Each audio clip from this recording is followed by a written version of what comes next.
save us.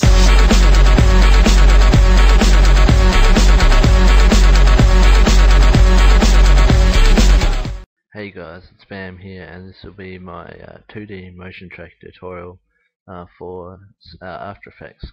So today you're just going to do text motion tracking, but you could replace the text with any pictures or anything like that. So it's just onto a 2D image. Okay, so what we're going to do is, first of all, I've got my clip here, so I'm going to show you how to motion track onto the running person, as you saw at the start, and then also onto a wall. Which is here. So you will be able to change the angle of the text, but you can only motion track it left and right and up and down. Okay, so first of all, we just want to put in our text layer here. Just going to, there we go. So we've got a text layer, and I'll go 2D motion tracking. Oh, there we go. So you have 2D motion tracking here. I'll make that a little bit smaller. Using S, I'm going to bring up scale and then drag down to give it about 70%. So we've got our text here.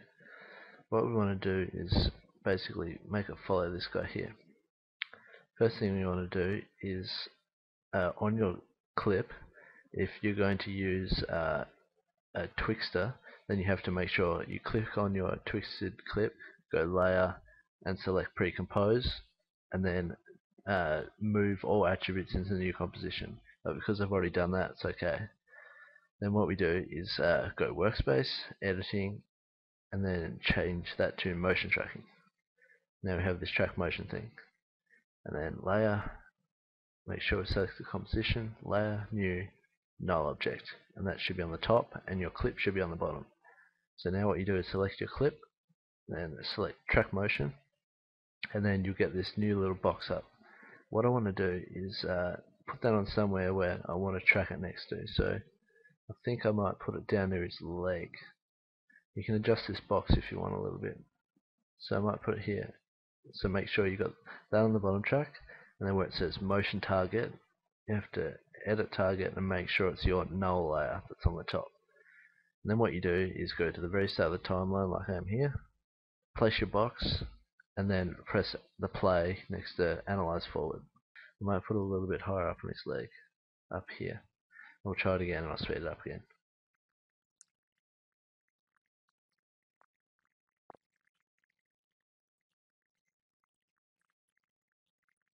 Okay, so what you want to do now is, because it's got to the edge of the clip and it's now not following anything, and you press the stop button here. Okay, so now the tracking stopped. What we need to do is press apply, and then it'll come up with apply dimensions X and Y, and click OK. Okay, so now what we have is the tracker points, which is on the bottom clip that we're using, and those are also now on the null 6. So what we want to do is go back to where we want the text to match up. So if I want the text to be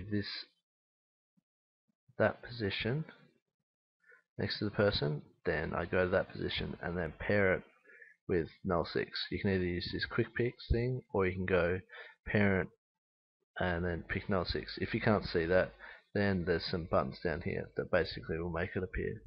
So just play with them until you find it. So now it will be following it like that.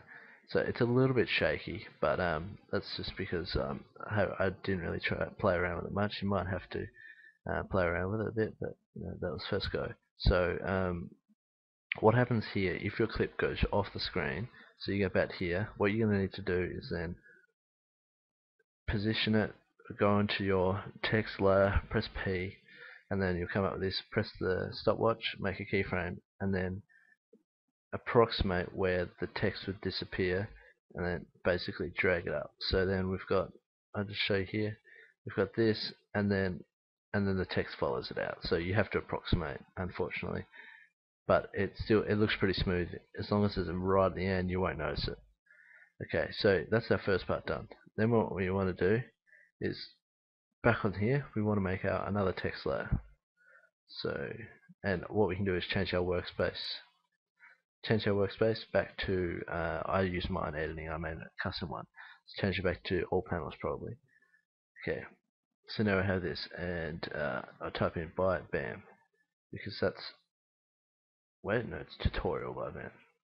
I'm just gonna keep it the same as it was in the intro part. Okay, so we've got this. Now what you want to do, if you've got a wall, is you select your new track, and then when you press the left button here, there should be a cube, and that'll be 3D layer. So click on that cube underneath, and that allows you to, once you click down this and go transform, you can now change the rotation X and Y and Z.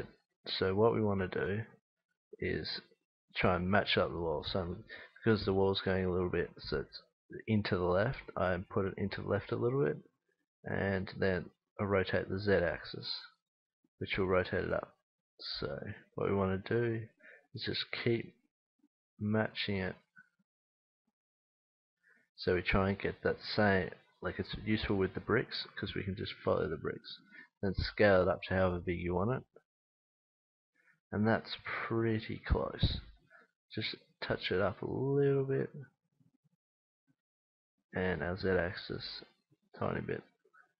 There we go. So now we've got it on the wall. And what we want to do now is basically the same thing as before. So we need a layer, new, and then null object. And we want to go back to the start, which is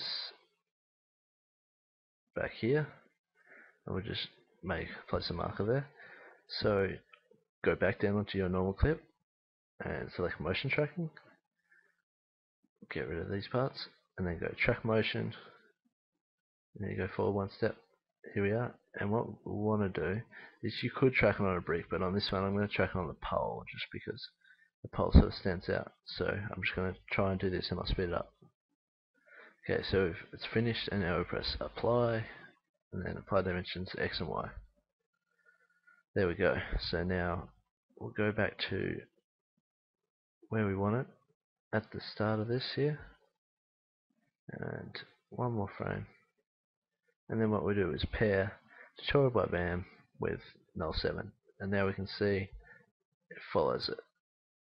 You may notice that it just comes back a little bit, it's not following exactly. That's because of, I pulled it with the pair, I've paired it with the pole, and it's not exactly fitting. So if you want to play around with that a little bit, that's just to do with where you're motion tracking it, but that's pretty accurate. Okay, so just the final thing, obviously what we want to do is cut this part here, so you can press Alt and then open square bracket, and I did that one too early. Alt, open square bracket, and that'll cut the start of the clip. So we've got it here, following the person, and then we go in onto the wall. Okay, so guys, thanks for watching. Hope you enjoyed this tutorial. If you have any trouble with it, then give me a message or put something in the comments, and we'll see if we can help you out. I'll be bringing some more tutorials like color flashes and also some scribble. So they'll be out in the next couple of days. So thanks for watching.